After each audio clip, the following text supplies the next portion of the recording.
Actionable is not a masculine trait. I think it is. I understand what he's saying. Well, like the men do the thing. Men like jump in and do the thing. Like when there's a thing happening, like there's a car accident outside your house, you send the man first. That's true. Yeah. Or like there's a bat. Because we're disposable. There's a bat caught in the attic. You send the man in there. And he's quivering with a broom.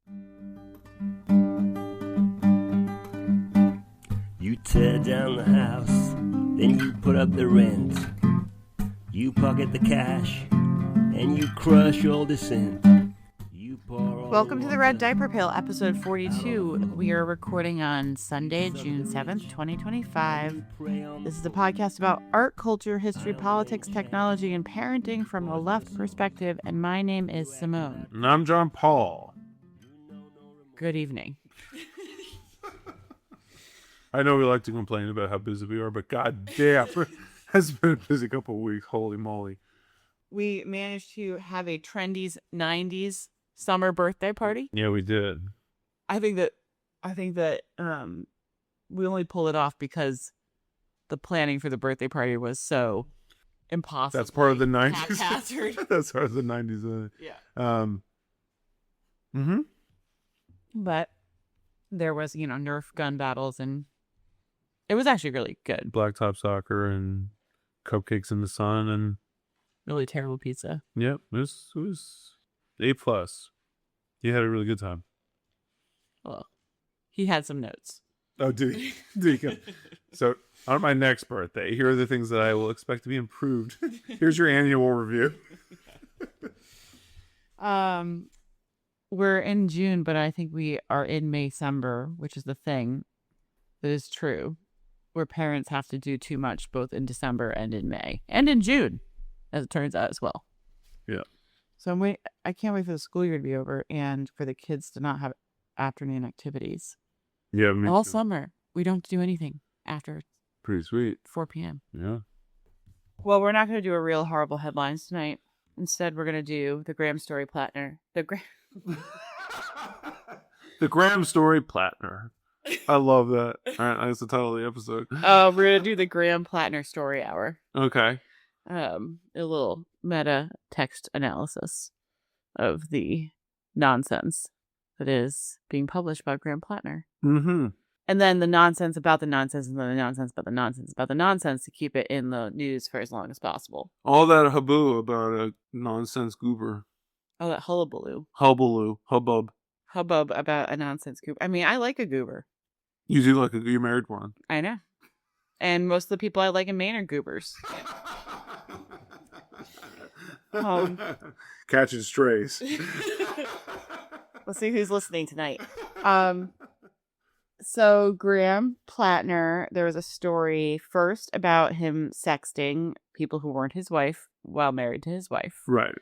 And we found this out because their former campaign manager, who was also a good friend apparently of his wife, knew this information because they told her, because they were like, this is, Oppo that could come out on us. I want you to help us, protect us. Yeah. And then she left the campaign and spilled the beans. Now, why would someone do that? Why indeed? It's almost like that was in someone else's interest. But I think the key part of the story is the wife was the one who let the campaign know in order to protect her and her husband from political blowback. Not because this was not like a story that was kept secret from her. It wasn't something that she was complaining to people about what a scumbag he was, but it was something that they had resolved that she wanted help from the campaign. Yes. So that was out, and I guess that made the New York Times feel like they really had to speed up getting their hit piece out. No, it was just a coincidence. These things weren't planned or timed at all. I mean, if they were timing it on purpose, they should have given the New York Times a little bit more time to get some substance in their piece. Yeah, no kidding. But maybe they had exhausted it. I mean, by their own account. So the headline of their piece that came out, their Times exclusive, that came out on June 4th. The headline is, several women who dated Graham Platner recall, quote, unsettling behavior. And in their own piece, they got rid of volatile? So there's another version that was also posted online on social media accounts that use the term volatile. But at different times, it's been different headlines. Okay. So they have to sort of sit there and be like, which of these words, can we go with abusive? Can it be justified? No. How about extreme? Nope. How about disturbing? They tried disturbing, I think, at one point. How about scare quotes unsettling? If we do scare quotes unsettling, can everyone get behind that? Are we comfortable with that editorial board? What if we add unsettling and volatile? Can we? No, we've let that play for a couple days. Now we have to take away volatile. We'll just stick with unsettling. In the article itself, it says, but in extensive conversations over the past 2 months, 3 other women who had been romantically involved with Platner offered a far more complicated assessment describing volatile and, scare quote, toxic relationships that were unsettling at times and at times emotionally wrenching. But this is after they say in the first 2 paragraphs of this piece, amid the turmoil, Platner worked the phones, rolling through calls to ex-girlfriends who might publicly acknowledge that while he may have been a bad boyfriend, he was in fact a decent guy. And in interviews, with the New York Times on Wednesday, several women did just that, describing Mr. Platner as a fun and caring partner and saying they felt safe with him. Some remain friends with him to this day, years after the relationship ended. But then they go, but we have 3. There's 3. I mean, I can't think of, is there ever been a relationship in the history of humankind for people below their 30s? Maybe at all, but for people below their 30s that wasn't sometimes unsettling and sometimes emotionally wrenching? I mean, if it's not emotionally wrenching, I think you might not be in love. Right. Or like having like a human. Right. I have emotionally wrenching relationships with platonic coworkers. I mean, I've had an emotionally wrenching relationship with my dog. Your dog is your greatest love. That's ridiculous. That is a ridiculous story, and all so they can get that headline, and they fucking push notification that headline to everybody. Yep. And no one reads the article, and then you have people seriously. Most people can't read the article. You just get the push notification, then you pick. Right. Yeah. There are people online who are seriously suggesting that just because he's on the left, we shouldn't excuse Trump-like behavior. I know. Are you kidding me? They're comparing messy, drunken 20s, early 30s dating to what Trump has done? Some messy dating, because the other people were like, those spies. I mean... and they have 3 of these women that make up this story. One of them is a political operative for the Heritage Foundation. So you're like, oh, well, there's 2 others. But then you read the article, and she is almost exclusively the one quoted. Oh, my God. So you have her over and over again, and then you have Jenny Rakicot, 41, a Maine Democrat. And all they have from her is, they dated casually off and on for 2 years. When I saw the old comments that he made online, I recognized a version of him that I had experiences with. So it wasn't someone else running his social media. It was like a middle time. That was Graham Platner doing Reddit 20 years ago. Thank God we have that confirmed. And that's pretty much it. I mean, so you're right. They don't write this article for the article to be persuasive. They write the article to push out a headline, and then to have a million other headlines and opinion pieces and TikTok videos and talking heads where they just regurgitate some notion about them. And it does not actually matter what the facts are. Now, I don't even know why they didn't just bother just making shit up. I mean, they did, because they know that some operative from the Heritage Foundation is lying, right? And any amount of digging would prove that she's not reliable. But this is what the arrangement is. You send us someone that passes an eye test, and we want to ask me questions, and then we can publish a lie. Right. So now we have to get a Ross Duty op-ed about this, where he tells us that Graham Platner is the indication that we live with an amoral center in our country. We have to listen to 16 Atlantic articles about what are the Democrats going to do in this crisis. Right. So this is now. How could they allow someone? I mean, it's one thing for Republicans to act this way, but it's another thing for Democrats to be okay with it. Here's the thing. That premise is absurd on 3 different levels. One is, Bill Clinton is the grandfather of the Democratic Party. These are the people who give him a standing ovation every 4 years at the Democratic National Convention. Both sides of our lovely political establishment are amoral, elite motherfuckers. Done. It's just true. We get to pretend we excuse some of that. We don't talk about some of it. Some of it we do talk about in very vague and notional ways when we're upset about Epstein, but we're not really talking that's okay. That's to be expected. That's what you get. That's what you should expect out of your kings. But people who are actually non-groomed non-elite politicians. Yeah, who aren't with the program. Those people, everything is fair game. And even when they're relatively clean, or even in Graham Platner's case where he was like, yeah, I was a womanizing drunk and I'm much better now. I was mostly that because I literally had PTSD. So, while your elite politicians were certainly not in combat zones, I was. Not that, why was he there? Whatever. Yeah. But like, these people are not going to be given anything, and you're gonna use it to destroy them and like destroy the excitement and the populism around them that the true voters have. Yeah, that's what's really, I think, in operation here, is that no one is going to vote. I mean, there may be a couple people who are on the fence who are going to vote for Susan Collins over this. But the main thing is they want you to be embarrassed about voting for him. They want to get rid of what happened with Zoran, which was a general excitement in the candidate, such as you'll donate, such as you'll go canvass, but more importantly, that you'll bother to show up on the election day and be like, I'm so happy with what I'm doing. They want just enough people to go, is he a scumbag? Like, I agree with his politics, but is he a scumbag? Is he even worth going down there today? Like, politics is so gross and the whole system is so broken that I can't even stomach it. And they're right about that. They should not bother. But right. They're right about that, but they're not right about it the right way. Right. And this is why I'm worked up about this a little bit, but then I'm like, what am I really defending here? I'm not particularly interested in defending like a reform electoral candidate who's running as a Democrat in Maine. Particularly one who enthusiastically signed up to fight in the military multiple times and then much, much worse, sign up to be part of a military I have room for people to change, and it's very hard to get overly excited with like trying to convince people, oh yeah, go vote for the Democrat. Even though I do think he is a Democrat that is obviously putting forth different ideas that are at least threatening enough to the establishment that they're willing to spend some money running hit pieces on him. But I think it's psychically very damaging to progressives who, for their own reasons, still think they can make good things happen through electoral reform, to feel bullied off these candidates because they're not perfect humans. And honestly, even if they were perfect humans, they would still make up shit about them. Yeah.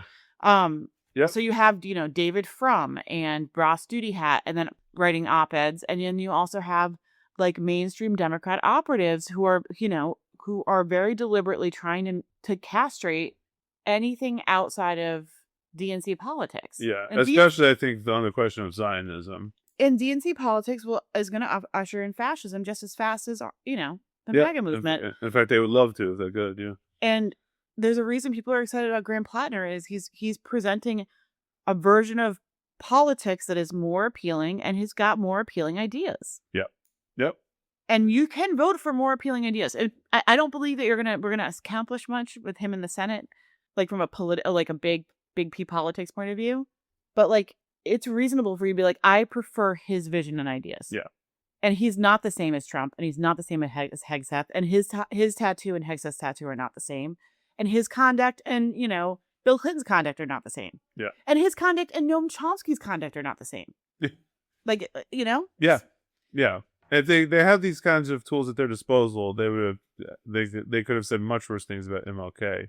And people should keep that in mind. Like, that's what offends me about this is like, they're just rubbing it in your face, like how openly manipulative that they're being about this. Right. And this is not the Republicans. This is not MAGA. This is the liberal establishment. And this is why Trump hated him, by the way. And why I was saying, like, although this whole time, like, the way that media is operating in regards to Trump, you might say Trump deserved it. Like, Trump deserved a lot of scrutiny, a lot of ridicule, a lot of like, wow, this is crazy commentary. But that's not the reason they did it. Right. Because he deserved it. They did it because he was outside of their interests, just like Platner is. And any other progressive is going to get the same treatment. He deserves it because he has got bad ideas and he was advancing bad things. He doesn't deserve it just because he's out of the establishment. Right, exactly. So let's go through the list and you can say true, false. Is Graham Platner a Nazi? False. I mean, it's the stupidest way to get into Congress as a Nazi I've ever seen in my life. You just run as a Republican. Yeah, it's not like he's Manchurian candidating his way in there. Yeah, like that would be necessary. Not in 2026. Is Graham Platner a serial abuser of women? Serial abuser of women. I'm going to go with no, but I will say that, like, we are in favor of women being treated properly by men, regardless of the age of the men. We are in favor of men taking accountability for their past behavior and growing from it. I do think it's very, very important for, like, the ethos of this podcast and for, like, our view of the world that people are allowed to grow and change, particularly young people who, like, youth is for making mistakes. Youth is not for the decisions you make dictate your entire life because you've made mistakes. Like, that's not what youth is about. I think all that is complicated by, like, patriarchy and sexism, and that we should take these things seriously. And I don't think that probably everything that Graham Platner has done he should be proud of. He's not. And he's not. And that says a lot to me, that he's willing to say, I'm not. But I don't think he's a serial abuser. I think that's ridiculous. Are you unsettled by the fact that he might have been sharpening his axe in his apartment in Washington, D.C.? What's the axe for? To remind himself of his roots in Maine. Not because it's violent, but because it's goober behavior. Yeah. He forgot where he was from. He was in D.C. for a couple of hours. He's like, I forget. Where did I grow up? I mean, these women were dating this version of him. Like, this is like, you knew, like, the dude was like, let me take my shirt off and straight, Yeah. I'm just gonna sharpen this axe just in case there's any intruders I have to deal with. I mean, I will say that. Do you think Graham Platner has a good position on guns? Yes. Me too. And we should do a gun episode soon because the left liberal divide on guns, I think, is worth exploring a little bit more, because I think it would probably surprise people a lot, and I think it's important discourse for people to interact with, particularly these days. Do you think he's going to win? I think he's going to win. I do too. Mm-hmm. The Oyster Man. But okay, so that's our single headline, and on to the artifact. Okay. But candles will burn, and time will reveal all that you've done and the money you steal. The suffering you're causing gives you no pause for thought. You've got your claws in the dead summer's heart. Birds will return, as the birds always do. When they come home to roost, they'll feast on you. Your pies will fade as you grow. So you have the artifact this time. I do. I decided to pick yet another New York Times opinion piece. Okay. With accompanying video format. Okay. We should. How much do we owe the New York Times at this point? The only reason I'm picking New York Times stuff is because my dad's paying for the subscription, so I actually can get the long form content. Okay. So if anyone wants to pay for a subscription for other long form content, it will diversify our artifacts. You want the Atlantic? No, please not. Please. No, I really don't want the Atlantic. Jacobin? Yeah. I think you can get old Jacobin for free. No, you can't. I just don't have a subscription anymore. Anyways. No fucking way, really? The Guardian? Guardian, I think, is free. It doesn't matter. This is a dumb conversation because we're going to be wrong on everything we say. The Chicago Times Tribune? I think we should stop talking. Okay. So it is America has a masculinity crisis. Mm-hmm. And it's one of these things where it's people talking on video format. And it includes the host, Nadja Spiegelman. Don't know who she is. And she does this for the New York Times. And then two authors, Ruth Whippman, who wrote Boy Mom, which I have read parts of, and a person named Frederick Joseph, who's the author, who's a poet and author, and wrote the book Patriarchy Blues. And they are going to talk about everyone's favorite topic, masculinity, and what the heck is going on with that. Okay. Before we get deeper into things, I want to hear a little bit from each of you, just sort of the like highlight reel net graph of how you would approach a conversation about masculinity. So, Ruth, you've done a lot of reporting on the subject, and you also wrote a book about raising sons. Can you give us just sort of like where you're coming from when you're talking about masculinity? Yeah, I think when we talk about masculinity, we have to talk about patriarchy. And I think we see this as this system which harms everyone, including men. I think often people take a gender studies class in college or whatever, and they learn like patriarchy harms men, and then they're like, well, great, okay, put that aside, and then move on, forget about it. And, and I know that when we're kind of triaging these issues, like, is harm to men the worst abuse of patriarchy? No, probably harm to women and trans people and people of other genders is more urgent. But I think if we can see ourselves as part of a system of patriarchy that harms all of us, and we are allies in this fight rather than like men versus women, men oppressing women, then I think we can have a more productive conversation. Yeah. Frederick, you wrote a book of essays and poems called Patriarchy Blues. You also spend a lot of time talking to men in the world. Where are you coming from when you're talking about masculinity? Yeah, I think for me, I look at patriarchy in the same way that many people during the sort of 2020 moment were looking at racism and white supremacy. You can't dismantle patriarchy without an anti-patriarchy movement, right? And the thing that we were telling people was largely that there was a return on investment for dismantling white supremacy. There was a return on investment for dismantling racism. And that's my argument as well for patriarchy. I tell young men all the time, you're not in these systems allowed to be a whole human being, right? The thing that you are entitled to, they teach you, is your rage. And then even that you're not really entitled to.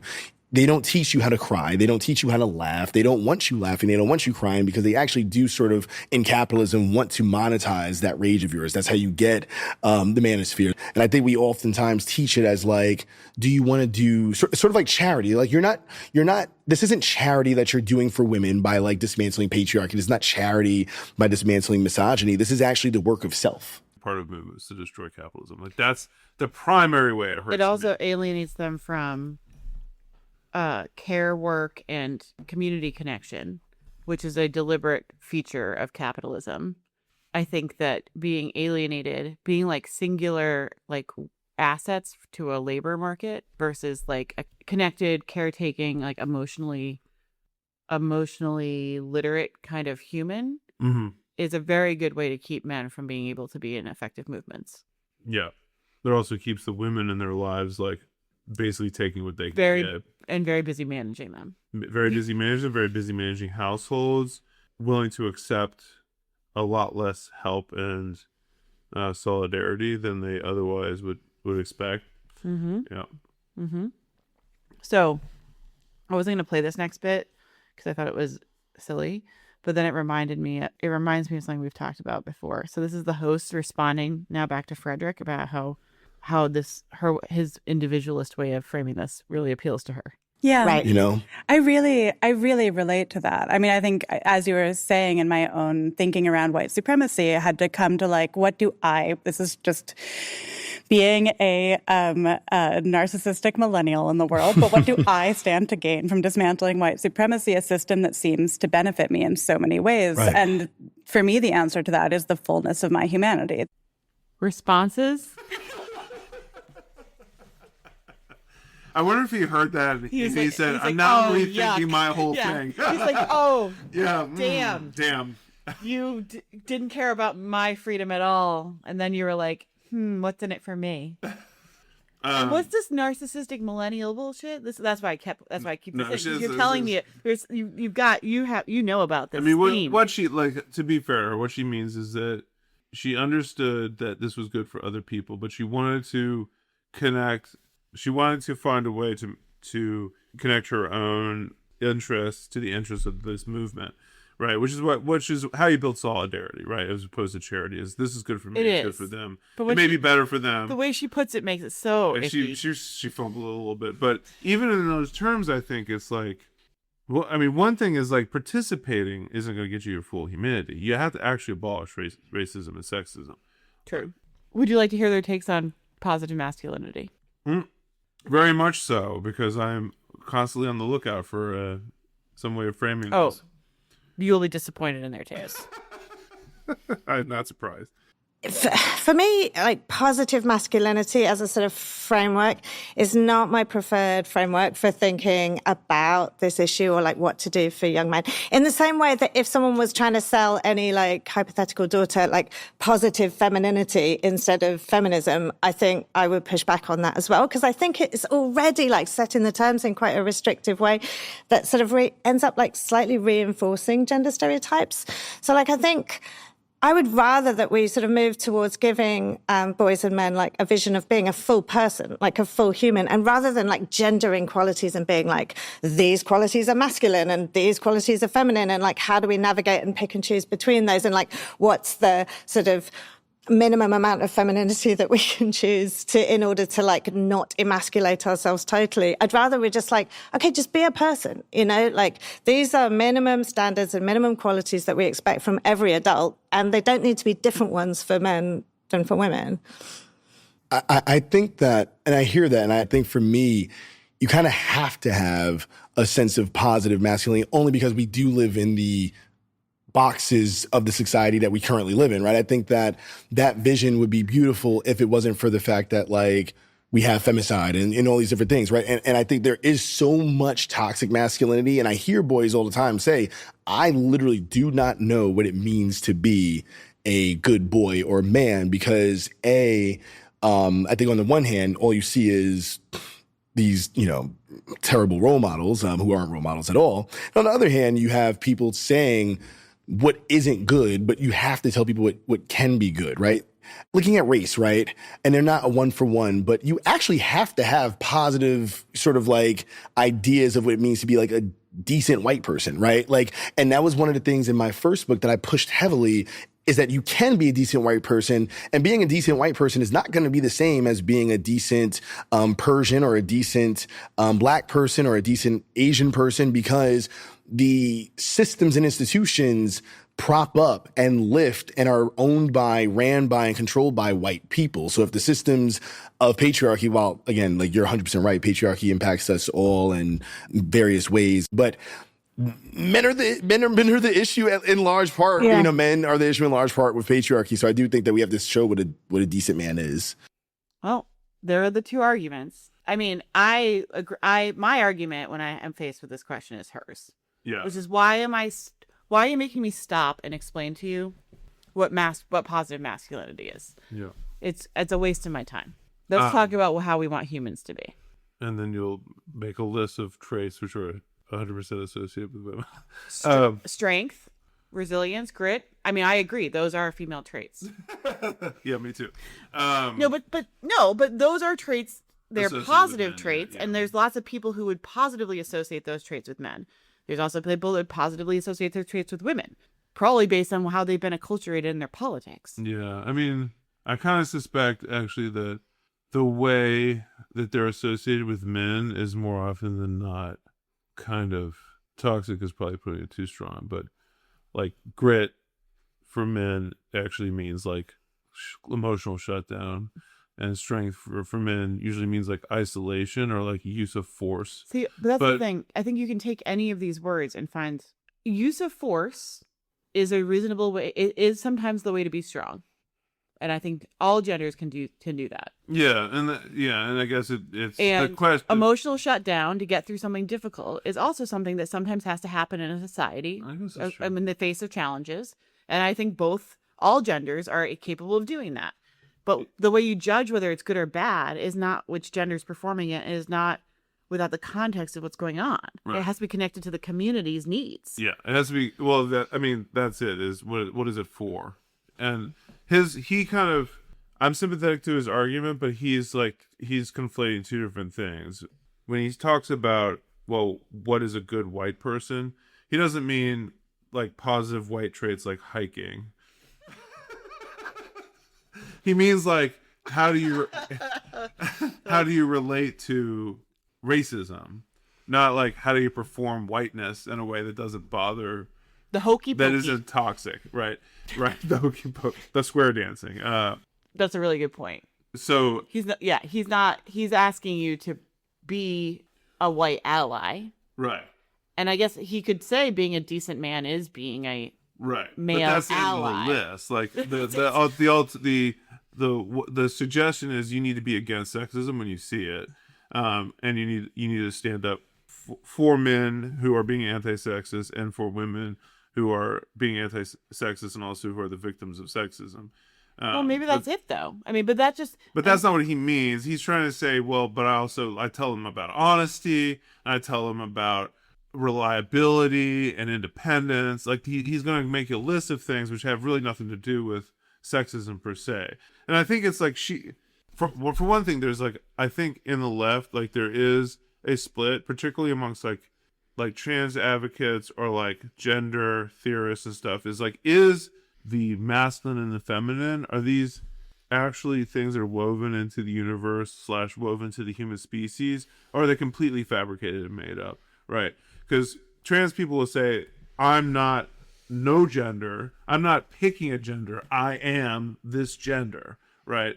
Some people this would. Is how I, yeah, some people would say, this is how I am, this is how I was born, I didn't choose it, it's not an invention, right? And I think we have to contend with that. If we believe that all these things, all these genders are constructed, we have to contend with like, what does that mean then exactly? And these are not exactly compatible ideas. And I think his is not simply pragmatic, but rather a feeling that there's something worth preserving about masculinity as a concept that's different and separate from femininity.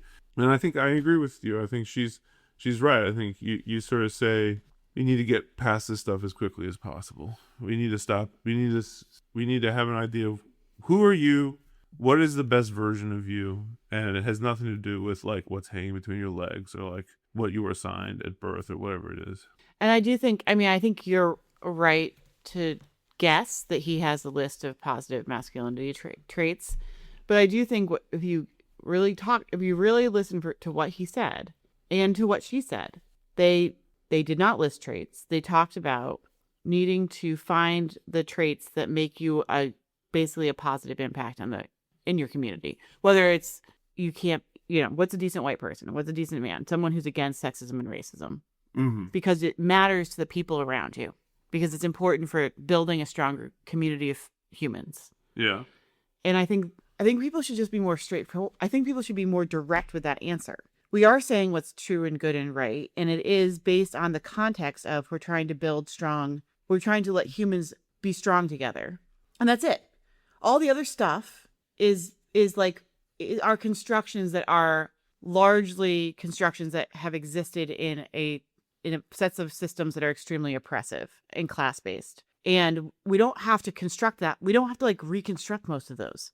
What we need to say is when we have systems that aren't class-based oppressive systems, what do we have? We have groups of humans trying to solve collective problems together. Yeah. And the way we decide what's good and right is, are we doing harm and are we solving the collective problems? Yeah. I feel like there's all this dancing around an answer here. And it's I don't know if people who are not Marxists don't have the language for that, but what are you actually saying is good? Yeah. He's actually saying you should be against sexism. You should stand up for women. You should stand up for... Yeah. No, I think he's saying that in part, or he's trying to use that argument to sneak in every construction of masculinity, I think is what he's actually doing. But well, practically, you work with... We have boys, and you work with men. Mm-hmm. Are you practically hamstrung because you don't have constructions of masculinity you can just point to? And if you were working with girls and women, what would you point to on the other side? What's positive femininity? I can talk about with clients and with other providers, the dangers of gender roles and how those are dangerous for men. And it does come up, right? A lot of times the experiences of oppression that men have, particularly the men I work with, are functions of not women oppressing them, but them being oppressed by gender roles, which they in part inflict upon themselves, and in part systems inflict upon them. They expect them to obey these gender roles. Mm-hmm. And they experience that as preferential treatment for women in certain arenas, because the constructions are women should have preferential treatment in this particular arena. But I never needed to whip out here's how we should act instead. Right. Just to, not to emasculate you. Here's a set of masculine traits here's the archetype of great Jake. Great Jake is right. You don't need that. No, I never used that. And has anyone been well, I just don't know what to do. Yeah. I want to stop being this way, but I still want to feel like a man. Can you give me some ways to be so I can feel like a man? Well, I do think when you put it that way, I do think people are thinking that. They are when thinking you're in that. a complex conversation with They someone are about thinking it, that. does it not come up? Yeah. How the answer how to that dumb would question it be is for you to her be answers is yeah. you instead of trying to feel like a man, why don't you feel like yourself?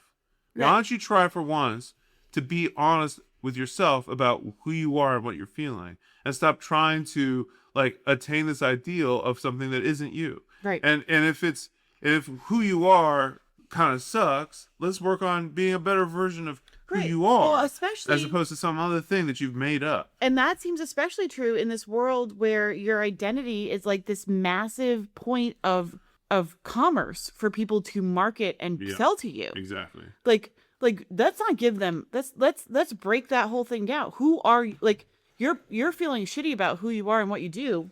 Mm-hmm. Who are you and what do you want to do? Yeah. The problem, like that's exactly right. And the problem here is this instinct of like, I need to feel like a man. Because once you're attached to that, then there are people who can take it away from you, and there's people who can give it to you. And all those people are going to ask you for money around that issue, right? Here are the things you need to buy to maintain, or that to feeling. have you sign up for the army. Yeah, that's you need. Yes, Right? you need, that's the thing you need to let go of if you're a man. Is like, and it's a struggle. I haven't figured this out myself either. But the thing is that like you know who I think we can learn from? Who? The young people who are choosing more complicated gender identities. Yeah. Like think about the kids you know that are navigating this, and they have a strong sense of who they are, and they're doing it. They have a path that is outside of all the accepted boxes, not because they were like, I want the path outside of all the accepted boxes, just because like that's who I am, and they're navigating it. If these kids can figure out how to navigate who they are when it's questioned often and insecure by others people, not insecure by them, like why can't a 35-year-old man live in that discomfort for 35 seconds and decide better choices than decide there's more important things to him than like being able to call himself a man. That's the thing.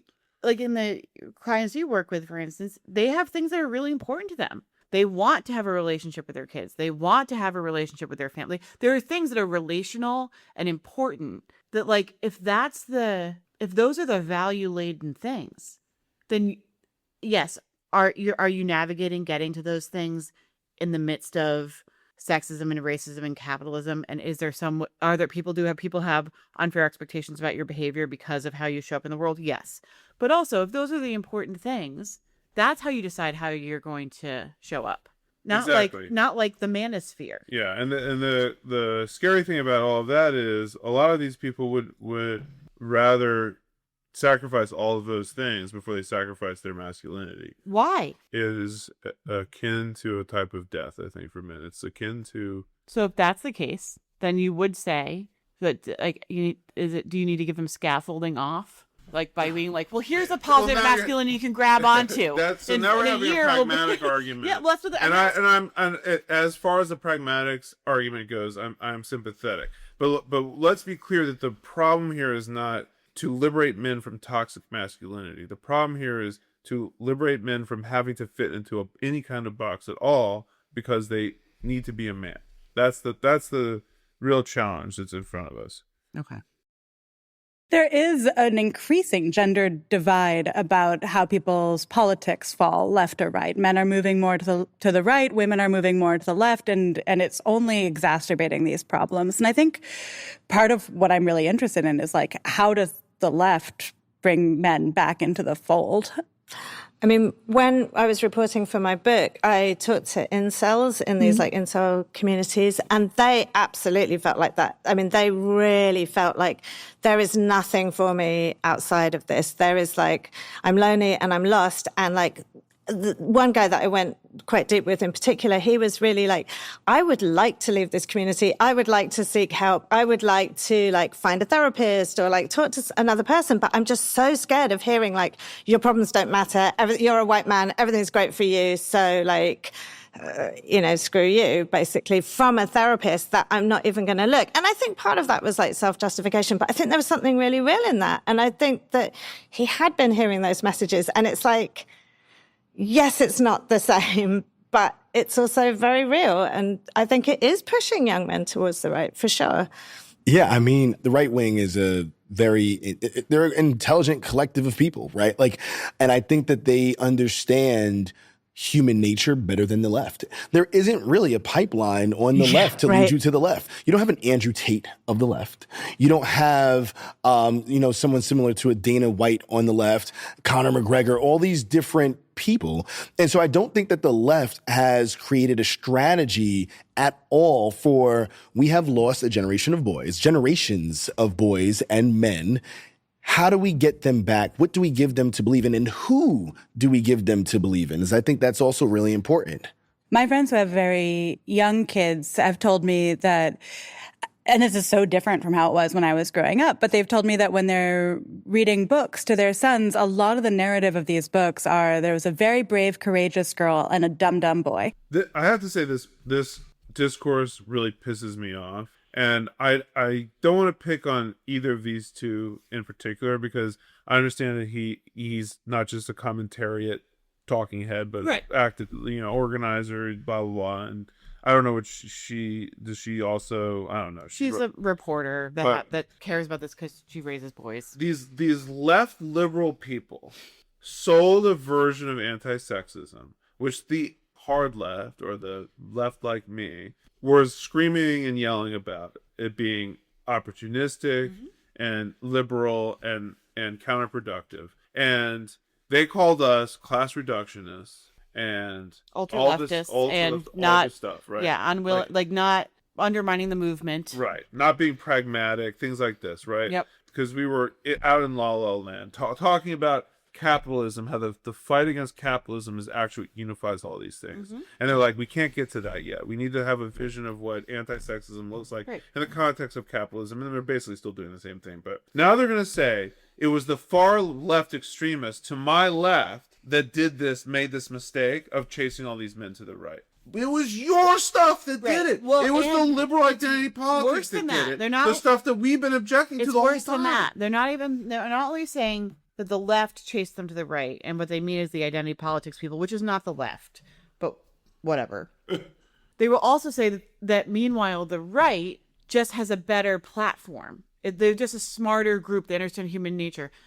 These right-wingers, they're fascists, but they are offering breadcrumbs that have some like material and economic sense about them. They're not a good solution. It's not a political economy solution that actually makes sense.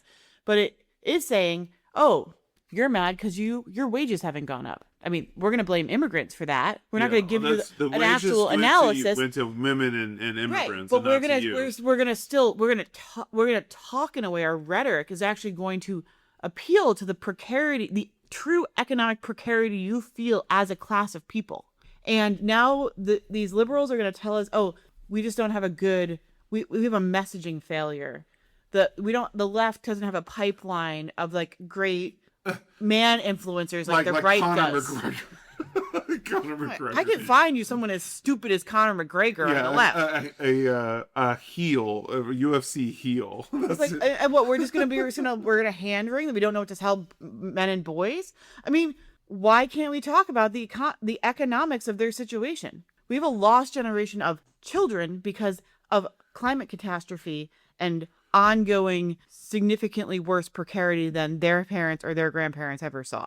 So the left is not hamstrung by that. The left can actually talk about that. The liberals can't talk about that. Right. That's what drives me crazy about this. Is like, you asked everyone to apologize. The right offered. Opportunism always favors the right. The right can lie and get away with it. And the right said, we have an enemy. You have an enemy, and we can tell you who it is, and you have the right to be mad about it. The liberals are so bad at lying that if you read the DNC autopsy report, they can't even put their own lies out without footnotes questioning their lies. Yeah, maybe this isn't even true. The left is, you do have an enemy. The reason why you feel like you're being exploited and oppressed is you are. Right. You do have an enemy, Not and you're right to be mad at them. But who are your allies and who are your actual enemies, right? And the liberals they basically told all these people to start apologizing, and maybe if you apologize enough, by the time that you're dead, you won't feel so guilty anymore. And that's why they fled from this, because it's not a political program for anything. It's a program of submission. Submission to whom? Well, that's a good question. I think it depends on the liberal, but mostly a submission to capitalism. I think the sad part is I think you have folks like these people that aren't necessarily interested in submitting to capitalism, but they're like, their rhetoric, they're like, their point of entry and their rhetoric is just like churning. Yeah. Well, it starts with, don't blame me for this, okay? Don't blame the people to your left the extremists, right? Like, the more extreme you are, the more left you are, right? And actually, the left is a coherent set of ideologies and ideas. It's not just doing what you're doing, but like more like loud and extreme. Take some responsibility. This is what you all did, and it was wrong. And it was wrong for exactly the reasons that all the people that you criticized. And now you're going to turn around and say it was all those people actually the whole time. We actually knew that was all bullshit and it was going to make things worse, but we were too afraid of the left to say so. That this is what you created. And the reason they created it is not their fault. The reason they created it is because there was an important reckoning over gender in this country, but because there was nothing material changed, the people with all the economic and political power put their finger on the scale and led these people down a rabbit hole. We had George Floyd, we had Me Too, the reckoning moment, and the folks who were activated by it. We're not saying that they were wrong. We're not saying that that wasn't a political reckoning. We're just saying that the material conditions and the political organizing at the moment meant it was immediately co-opted. Yeah.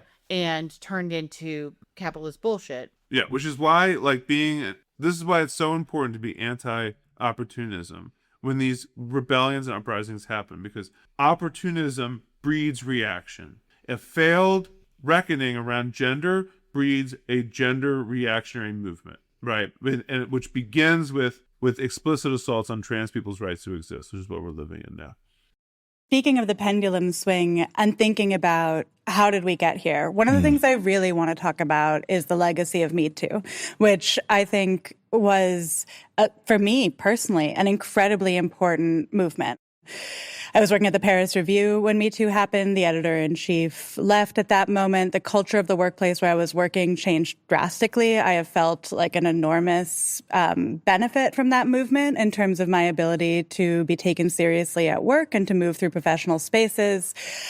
And I also think that there are a lot of things that we're feeling now in the culture that are the long tail of Me Too. And we're almost 10 years out. And I think it's worth talking about, because I think that this is also the moment when women began to feel, and absolutely guilty of this, very empowered to speak very loudly about the things that men had done that had harmed them to a degree that perhaps now has just been sort of flattened down to just like all men are trash. And I'm curious, Ruth, in your reporting, I know you've written quite specifically about this, like how you think about the long tail of Me Too. Yeah, it's a really complicated thing because like you, I was like thrilled at the Me Too movement, and it absolutely named something that was so real in my experience, and this just like normalization of harassment and abuse and all the rest of it.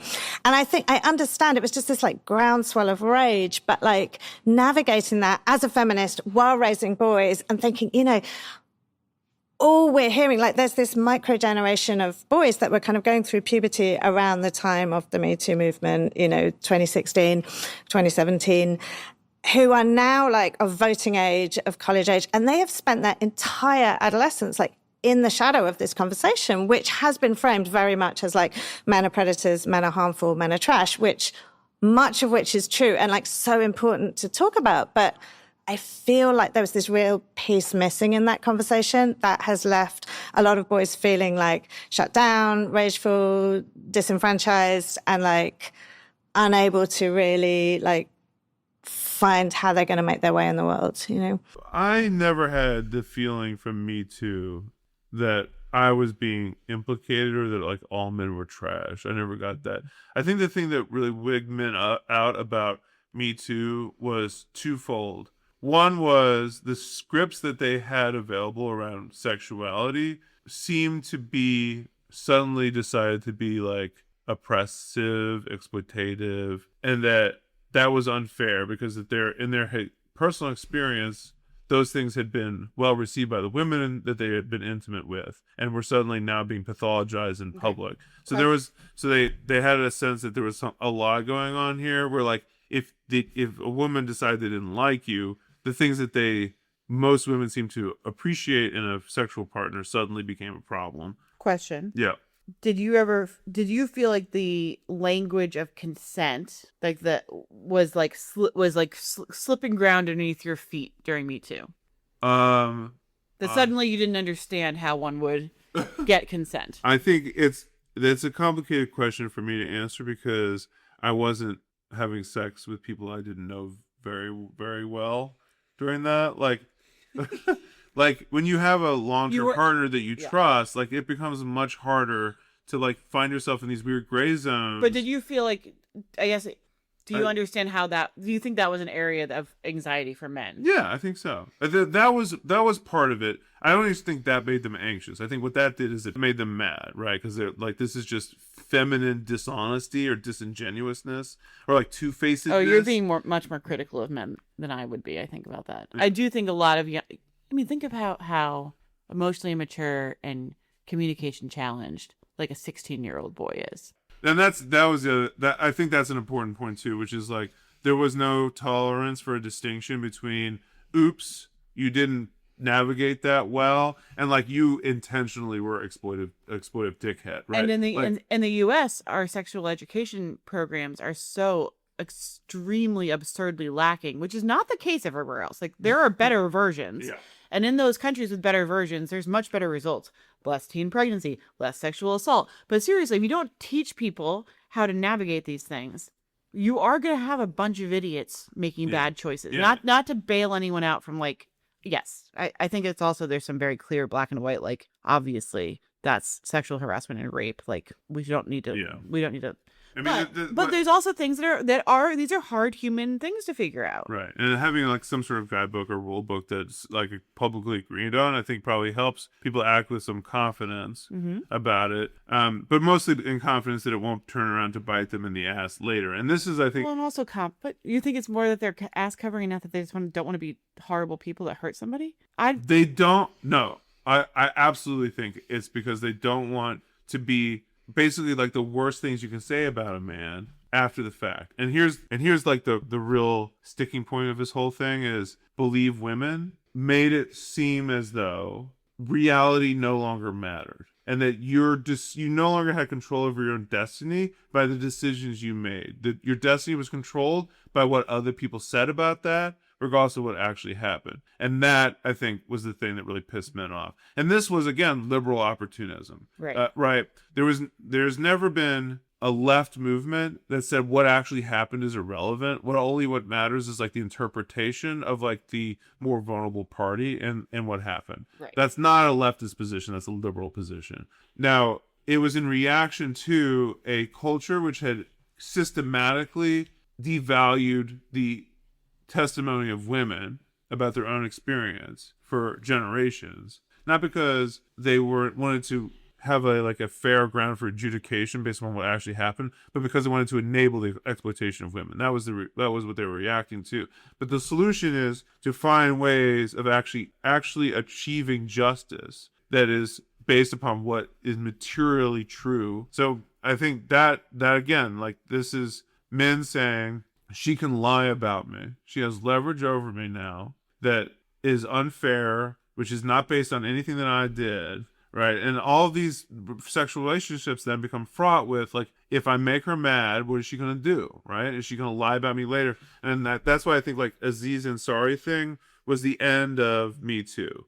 It was a public shaming by someone who was, I don't think she had an ulterior motive or anything, but she, like, what was the motivation for making this public? It was like in this gray zone where it was like clearly he wasn't like a Weinstein, but like what was this abuse? Was it just mess, right? And her word was the final word, and that what he had to say about it could not possibly be tolerated. Like you couldn't come write an article. It's like this is what actually happened, right? Because that would either be seen as offensiveness or like a further victimization of her. And I think that everyone sort of came to the realization at the same time that like you cannot have a cultural revolution around gender in this way or sexual violence in this way. Yeah. It's funny that moment as the end of Me Too, I like remember as driving and talking about it while it was like it really was like I like remember where we were driving the car. It was like a, for me, that was like the crashing down of the movement. I don't have any strong feelings about the Me Too movement. I do not share these two women's like excitement that it happened. I don't share these two women's like anxiety that it happened. Like what we've done to the boys' long tail. To me, it didn't feel impactful that impactful to me at the time. It felt very much like, oh yeah, no shit. Like very powerful men, powerful positions are taking advantage of their positions, and generally the culture does not take seriously these kind of complaints, like university police, regular police, like this. This is That's really interesting. And I've never thought about it. I'm raising boys, and I've never thought about it like, oh, these poor boys are exposed to like people thinking men are trash. Like, I don't know if I'm just insulated or I'm like kind of naive in my approach to it, but I have none of these big feelings about it. I wouldn't even like I myself, if I was listing like cultural flashpoints, wouldn't even list it. Although I understand that that's not like culturally the case. But it would not even be. It wouldn't come. It would. I didn't know you felt this way about it. Honestly, I really believe there was like a little bit of a reckoning here, which is like women had entered the workplace as like equal partners, but like this stuff had continued in secret, and so like this was a chance to like for women to be like, there was too much power accumulated in women professionals to like put up with this shit anymore. I know that's the narrative, but like, I mean, I think that's just materially true. It's like, you materially can't true treat that there these, was like a cultural spillover, and I don't think anything really significantly has changed. It very much so now, and we're in the Epstein era. Yeah, I mean, I can't speak to whether it's better to be a woman in the workplace now than it was. I mean, I was in a nonprofit in a liberal enclave, so I don't know that my workplace experience really did translate. Mm-hmm. I always felt like maybe I just got lucky that I did not feel like I had been personally like that I was not Me Too'd. Yeah. And I always felt like it was not you two. It was not Me Too as you two. It was not you too'd. But I always, and so maybe it just felt distant to me. I don't know. I mean, I was, I'm a women's studies person. I'm a feminist. Like, I'm glad it's nice that these things, it didn't feel like a important, like, maybe it didn't feel like a working class movement. Maybe it felt very like, it was very like media heavy, right? Like media class. And it was, yeah. It was. Which kind of made it feel a little bit like a sideshow and not something I was personally relating to at all. Yeah. And I never give a second thought to like, oh my gosh, it's gonna be so hard to raise boys. I mean, that show Netflix came out, the Netflix show Adolescence or whatever came out with the boy who does the terrible thing. Yeah, we didn't even watch it. We didn't, and I don't know if I will, but everyone was like, this is it. This is the backlash to Me Too, and the boys, they're so lost. And I'm like, I wouldn't connect my issues and concerns I have about raising boys to like the Me Too movement. I just wouldn't. I mean, you're right in the sense that like the real story behind Me Too is that people were using their status as a gatekeeper from the working class out of the working class into like the media professional class to exploit women. Yeah. So like it really wasn't a story about working class people because they weren't. And this is a New York Times opinion piece of a New York Times opinion person talking to authors about this. Do you know how distant this probably feels like from like middle America? It is still kind of a media class experience. Yeah. She's like, my experience changed. Yeah, you were working in a media conglomerate.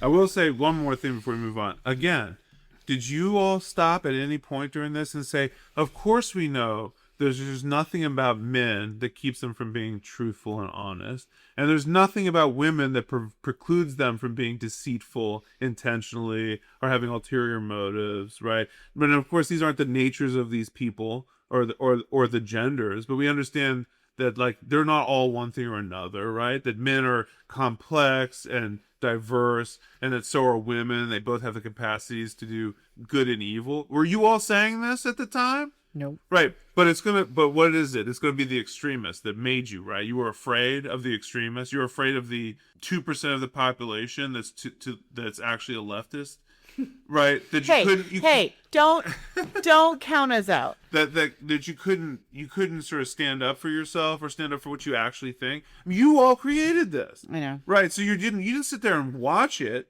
and be like, oh my gosh, this is really making the boys upset. Say something. Say, my boys are capable of being honest, and the women in their lives are capable of lying. Now, I'm not saying that they are lying, but like, I know. you're Talk about gender essentialism. Okay, go ahead.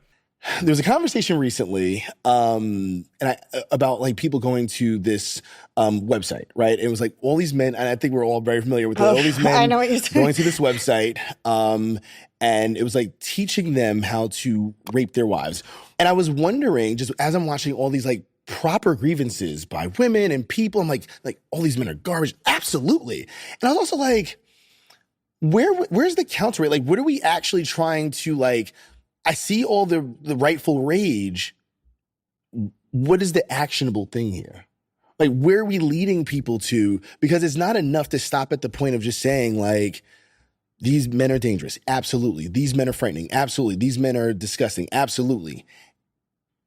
What are we doing? Yeah, what are we doing? What are we doing? Yeah. Right? And so, but if you just keep people in this perpetual state of anger, you can keep on writing about it. You can keep on making videos about it. You can keep on selling things pertaining to it, and people will click and people will talk and people will, you're feeding the beast. You do not want people getting healthy. It's the same thing with patriarchy. It's the same thing with white supremacy. It all feeds capitalism. If white people are not great and they keep on doing racist things, more people sell books, more people click on articles, more people go to websites, et cetera, et cetera.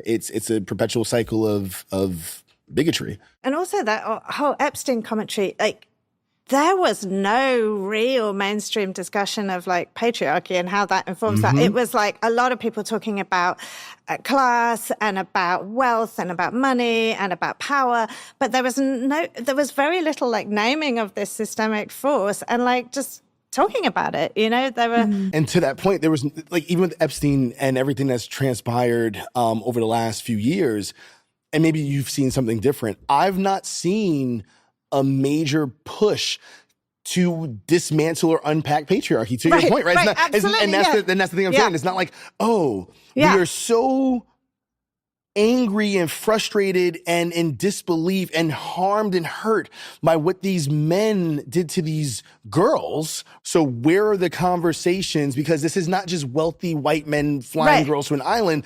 This is happening in your neighborhood. Right. This is the whole system. Why aren't we talking about it? I completely agree. Yeah. Yeah. I mean, so they do seem concerned that they don't know that there's a lack of action coming out of these discourses. It's odd to me that she's like, people talked about wealth and power and money, but people haven't talked about patriarchy. I think there has not been mainstream conversation at all about Epstein in it from a systems analysis. It has been a complete cover up. Yeah. It has been about personalities and people and like page 6 gossip, which is a great cover up for systemic issues. And the systemic issues are like extreme power. It's like, this is like state level espionage power. This is like the most extreme corporate class power. And there's these very base ways to peddle in this power, and it's racist and sexist. Yeah, ultimately I think what Jeffrey Epstein was selling these guys is you made it to the in crowd such that you really can have everything you want.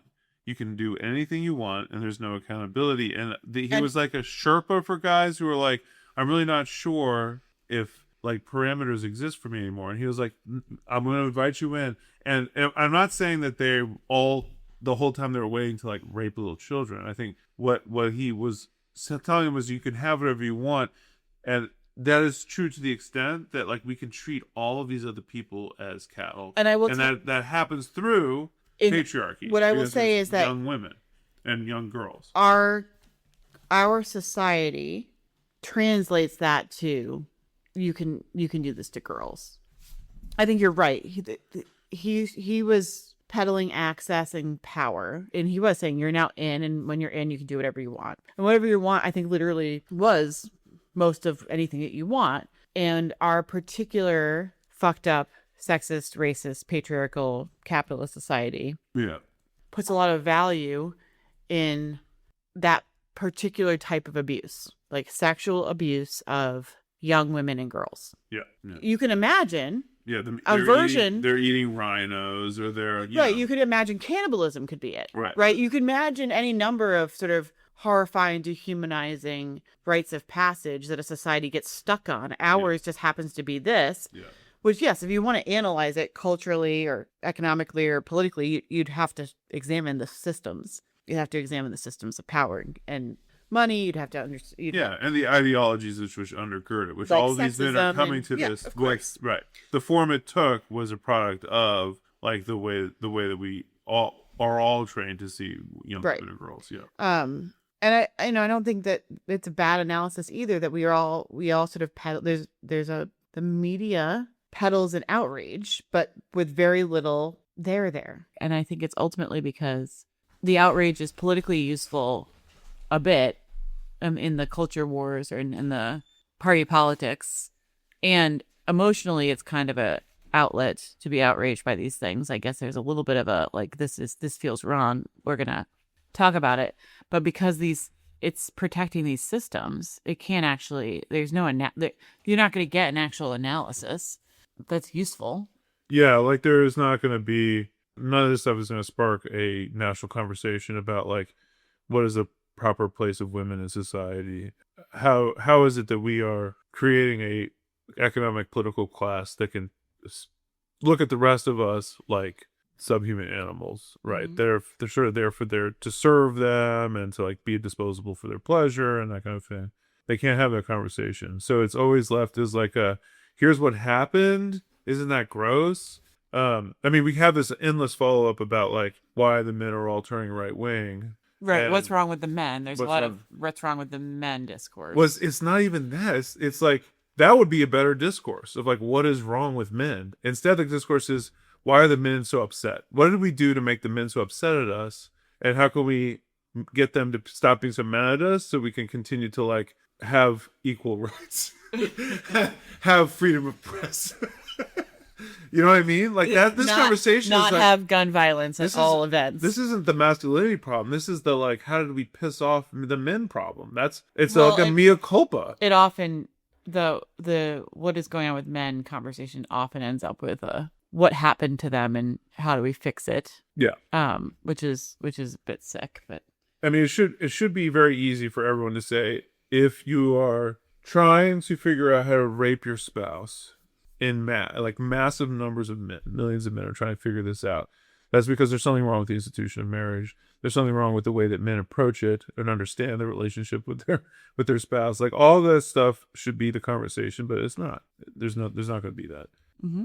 And to his point, like, where are we leading people? Like, you can have a conversation about patriarchy in the abstract if you can try to have that conversation about like what a better gender relations or gender roles, but really the conversation has to eventually come back to capitalism is creating a situation where it is in the interest of a very small group of people for us all to believe this crazy gender stuff, this patriarchy stuff, and also they don't see us as humans, right? And we need to remove them from power, or this stuff is not going to go away. You're not going to have a national conversation and like fix this. There has to be a confrontation with who's in power and who should be in power instead.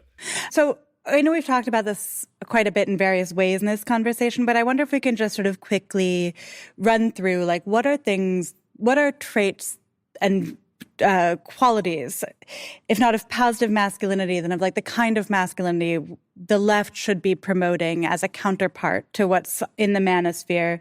One of my colleagues has gotten really interested in the subreddit are bald, where men just compliment each other. Men are like, shave it off, it'll look better. And then they're like, bro, you look great. You look amazing. And it is a very sweet corner of the internet because it's one in which men just support and compliment each other through a difficult transition time in their appearance. And I'm curious, what are those other, what are other qualities and traits of something that the left could be promoting as a vision for boys? Yeah, I think that male friendship and male bonding, it's got such a bad name because it's become associated with like locker room talk and like gross things. It's just that sort of brotherhood, that like loyalty and courage and support for one another is something that's really lovely. And I think, I'm from the UK, and I think there is a real culture of male friendship there in a way that I don't see quite so much in the States. Maybe some of it is because of like alcohol and drinking and those kinds of things, which obviously brings up a whole new range of problems. But and I think some of it comes about from trauma, like boys being sent off to boarding school and that sort of thing. But I think there is this real culture of like male friendship and male bonding, which is very lovely. That I'd like to say. I'll give you a good example, actually. Right now, and I can't stand this team for various reasons, but the Oklahoma City Thunder, who are in the Western Conference Finals of the NBA playoffs, are comprised of a lot of millennial, actually Gen Z young men. And the ways in which they love on each other is such a positive sort of embracing of brotherhood, friendship, and love for each other. I've literally heard them say, like, I love you. Thank you for showing up for me tonight. Thank you for this. Thank you for that. And I think that we can be promoting that more, that there are great examples of young men and men in general who are not afraid to, like, love on each other. So, male friendship. Uh-huh. Is it the solution? This discourse puzzles me. I think the instinct here is that when you drill down on a lot of this stuff, what you get to eventually with men is, I feel rejected by women. I feel unloved by women. I feel like I can't get the emotional support. Like all the movies said that there was going to be a woman who came out of nowhere, who loved me for me, who put up with my shit, who made me feel like a better man, and that was going to be like the foundation for me to go out in the world and do these things, because there was a woman who had my back, who loved me, who was there for me. And I think the instinct here is to be like, actually, you don't need it to be a woman. Like, you're describing a friend, and go make some friends who can be that person for you. The thing is, and I agree with that, actually. Yeah, people need friends. And I think that one of the things that when you look at like longevity and health studies, one of the reasons women live longer is they have stronger social bonds. So I think there are realities about that. I think you just said it. It is not the existence of the friendships, it's the quality of the friendships. Men cannot imagine having a relationship like this with anyone besides a woman, because women relate to other people differently than men do. Most men have men friends. Most men have group chats. They have guys they go to pick up with. They have the dads that they stand around with at the barbecue. That all exists, right? And particularly young men, like young men in college, don't have male friendships. But the problem is the qualities of relationships are not like you. This problem is solved first by having a real look at like codes around masculinity, what type of relationships that men are allowed to have with one another, right? And how men are related to relate. Like, if you're just alone with a woman, you're allowed to be these things that you can never be around a group of men. That's the problem. So what do you have? You have a bunch of groups of men who are like telling you that fuck that bitch. Well, they're telling you that you can't be weak, right? That there's all these things that you should be caring about that undermine your like ability to be vulnerable or to like be honest with yourself about how you're feeling. Yeah. Well, I think this kind of trying to give alternative versions of that. Like, that's obviously like the looks maxing live streamers are talking like that. And there's a lot of things in popular culture where like that is the way men talk about other people when they're hanging out together. And I think they're saying like there's some positive examples where this guy believes like this group of Gen Z basketball players is actually like loving on one another. Yeah. And I imagine all the millennials that are going bald on Reddit are being supportive of one another. So like I think they're trying to point out that there's positive alternative modes of friendship. Yes. Well, they're not saying that. That's the thing. It's like she's saying there's like a more of a culture of male friendship in the UK than the United States. Maybe there is. I've never been to the UK, but I don't see the problem as being the absence of friendships. Now, unless you're talking specifically about like hyper online, like nerdy incel type thing, that's a different story. Well, and they just need to go out into reality. But that's also, there's the trends that tell us that those hyper online people who are not connected to anyone, that's a trend that's true across all genders right now too. Yeah, but the guys who like you, I think I associate with like the manosphere, like the Andrew Tate listeners, like the gym rat kind of bro-y type people, they have male friendships. What it really is like, what does a mature human being look like in relation to others? They're going to be not worried about being teased all the time, right? Male group friendships, a lot of it is teasing to police the boundaries of like acceptable behavior and thought. I think millennial men are probably better about this than Xer men, who are better about this than boomer men.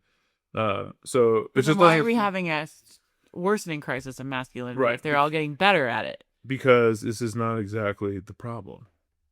It is the instinct here again is to like relieve women of the burden of fixing the men in their lives, or like being emotionally and physically available to the men in their lives as a salve for men's like insecurities and hang-ups and emotional deadness and things like that. And I appreciate that instinct, but that's not, just being around other men is not going to solve that. Before we wrap, I want to know one traditionally masculine quality you'd want your sons or your younger brother to take on, and one that you wish they wouldn't. Okay. Sure. So I think for the one, I mean, look, there's so many great qualities associated with masculinity, like courage and protection and strength and all the rest of it. But I think I'm going to go for fixing stuff. So I would love for my kids to be able to like have those skills, you know, those old school masculine skills. So that, and then the really wouldn't, I think it's got to be emotional suppression, just like that feeling that you cannot connect with your own emotions. I think that's so unhealthy and harmful. And I really hope that my boys will be able to connect with their own emotions and those of other people. I love that answer. I think the first one would be being actionable. I think that we have this idea of men in our society historically, like, this thing is happening, I'm going to, jump in and try to do something. Can you be actionable about somebody saying you harmed me? Can you be actionable about someone saying I felt unsafe in this moment? So that sort of like ability to like jump in and do the thing, I'd love to see that in, say, maybe more emotional and like social ways. And then in terms of not passing down,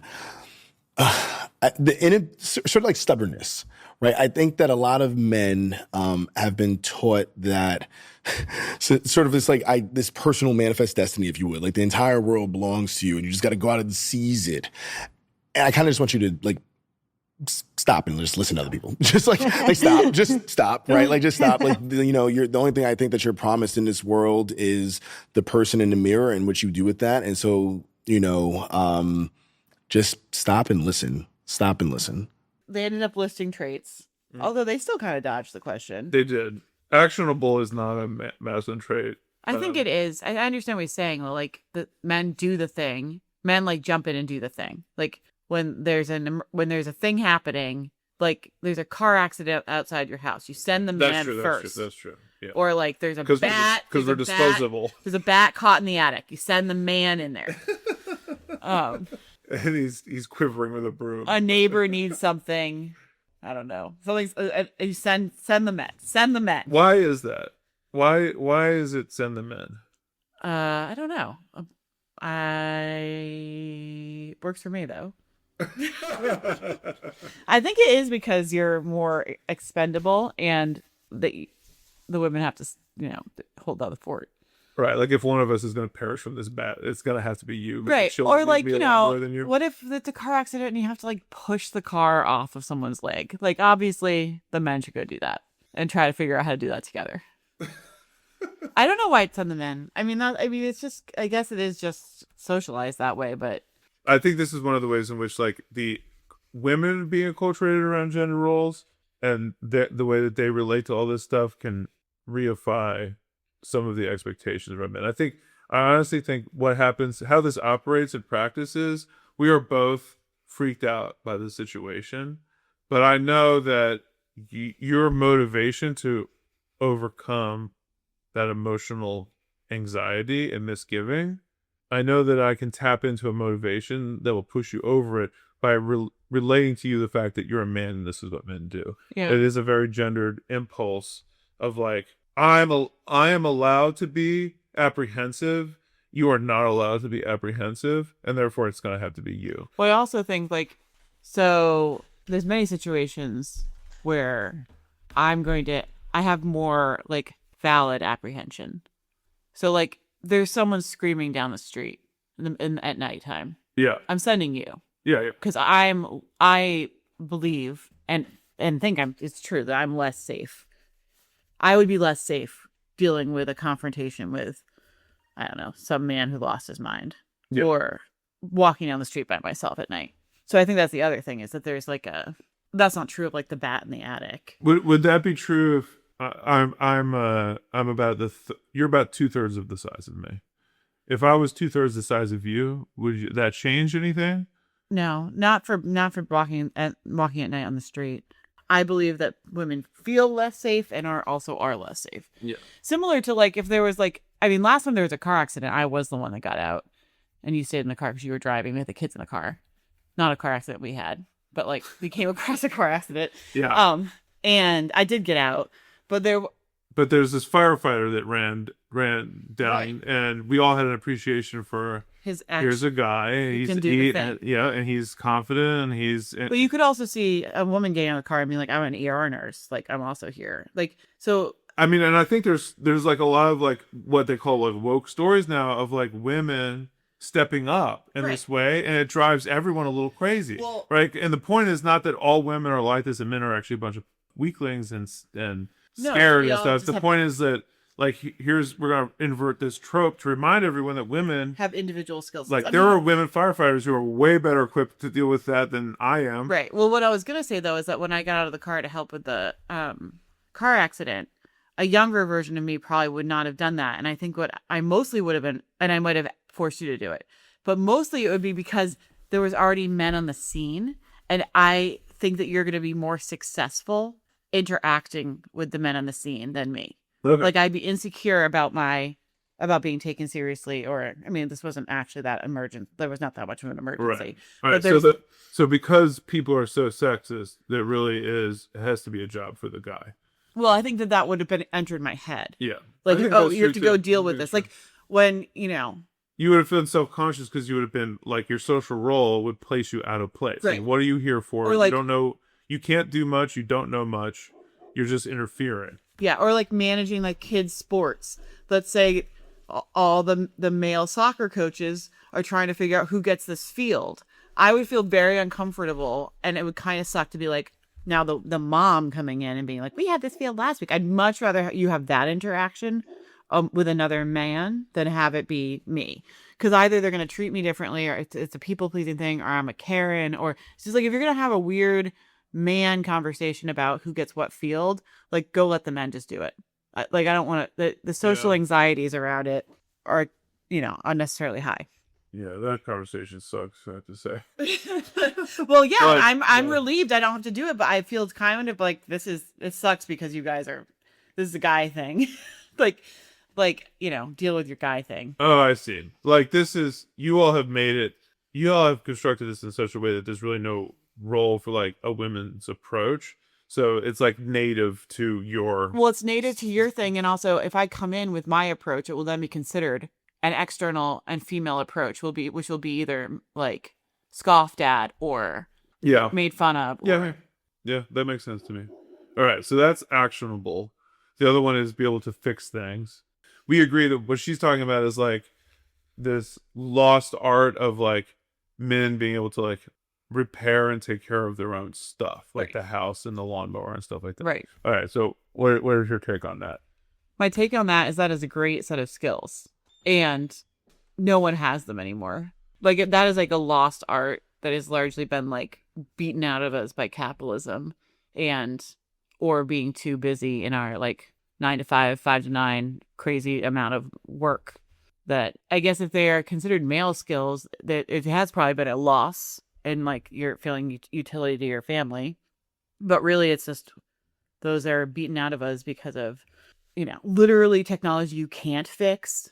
Like what a lot of the stuff we own is like very difficult to fix. So you're not talking like you can't fix a car that's based on all computers. Or like a very electronically complicated blender, right? You just have to buy a new one. And a lot of this stuff is not even designed to be fixed. Like it breaks and it's just like, yeah, that piece of plastic's fucked. Now you got to go buy another one. So I think that's a lost art, but it's a lost art to capitalism. Not to like maleness. I would love to be able to fix stuff. Yeah. But we also just literally like, I feel like people must have had a lot more spare time when people were fixing shit. So part of this is like division of labor, right? Like there's people who are good at email desk jobs, I guess.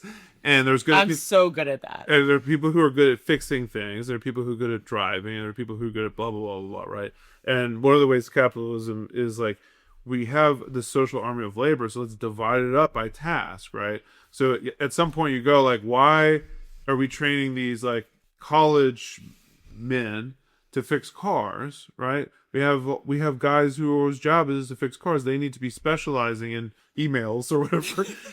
And AI is going to make this worse, by the way. Like being a generalist in a world of AI is going to be really not a good strategy, because the AI could do anything that you haven't hyper specialized in. The AI is going to do it better. No one was teaching like boomers to tinker and fix stuff. Yeah.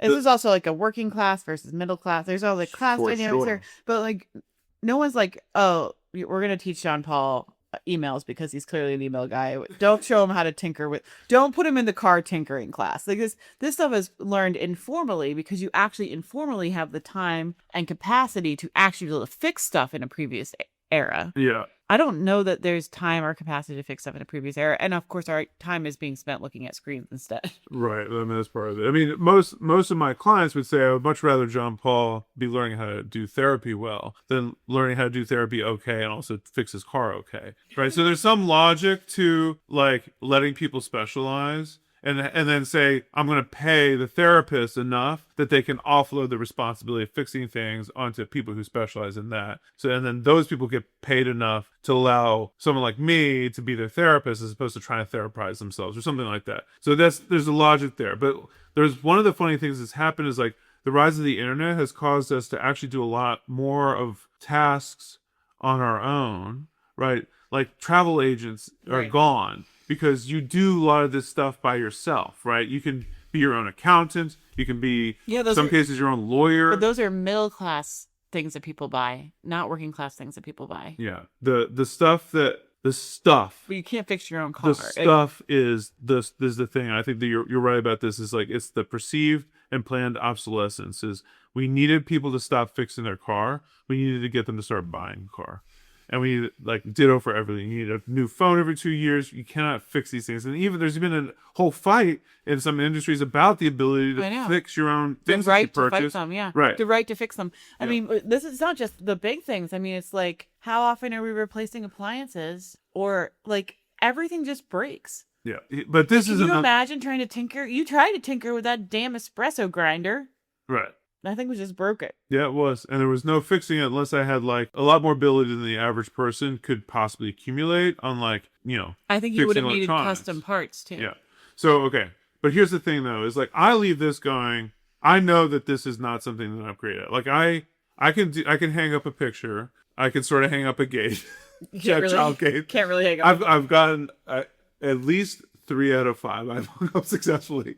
I feel like we just have come to accept that the gates only have about a 3-month lifespan, and then we'll have to do something different. Right. I can change like the shower head on a shower, but I can't get a leak to stop. Right. True. So I know this is a deficit of mine, which that it exists because I have intellectual pursuits, which preclude me. Are you still a man? Right. Do you believe? No. No, you don't. Well, no, because you leave this going. This is something that women expect of men, which I do not have, right? So I leave feeling like someone insecure about this, right? So she's done psychic damage to me. Also, she's done psychic damage to every girl in the world who is perfectly physically capable of tinkering with the lawnmower, tinkering with the alarm clock, tinkering with the plumbing system.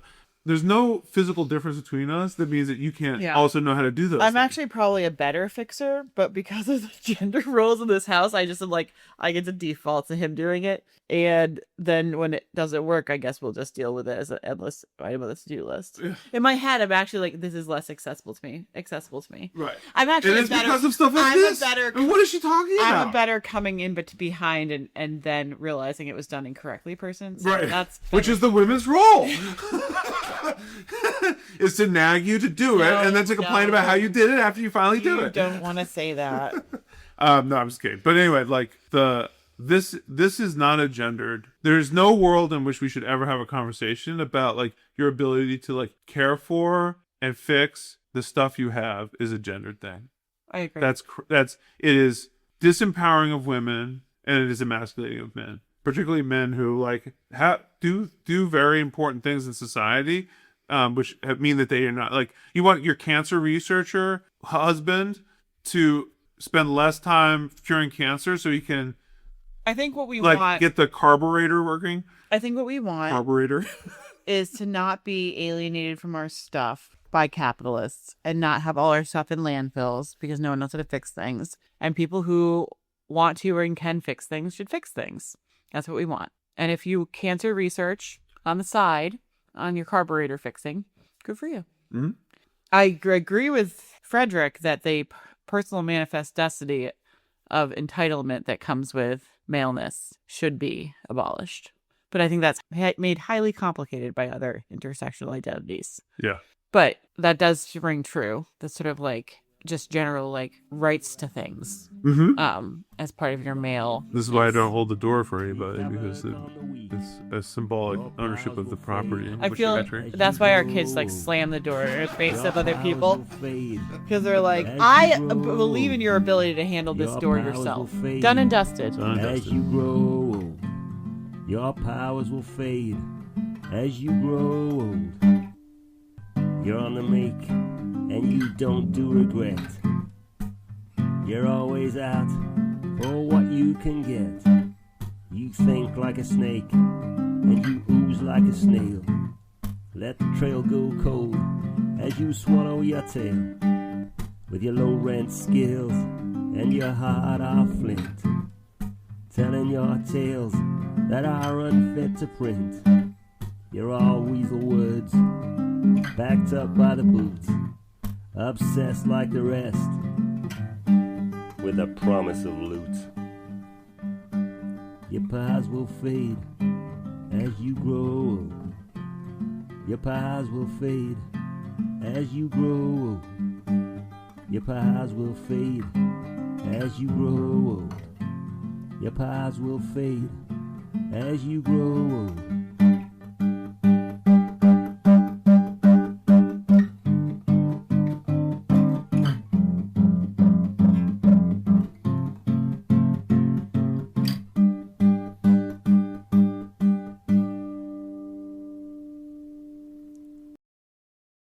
I love you.